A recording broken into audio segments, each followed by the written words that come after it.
Hey guys, and welcome to this video. In this video, I'm going to show you how to delete a community on WhatsApp. If you guys are new to the channel, if you could give us a like and consider subscribing, that would be amazing. Okay, let's get straight into it. So the first thing you're going to want to do is open WhatsApp and find the community that you actually want to delete. So for this example, I'm going to be using test community. So we're just going to click on it there. Okay, so then once we're actually in the community, we can see the top right hand corner, there's 3 dots in a circle. If you just select that and then select community info. Okay, once on this page, make sure that you're on this community tab and not the announcements tab. So that make sure that has been selected first. And then we're going to scroll down where you can see right at the bottom, deactivate community.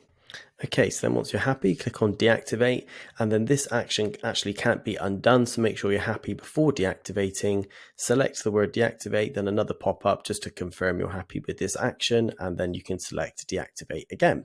Okay, so now we have deactivated the community.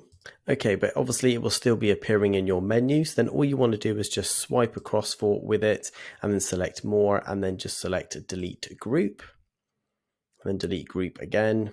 And then you'll see at the top, you still will have a group that's assigned to that community that you just deleted. To get rid of that group also, you just swipe across, go to more and do exit group. So you need to exit first. And then if you do it one more time, do more and then do delete group, you'll be able to actually delete it. And then it'll be removed from your WhatsApp. And that is pretty much it. That is how to delete a community on WhatsApp. I really hope you found this video useful, and if you could give us a like and subscribe, we would really appreciate it, and I'll catch you guys in the next one.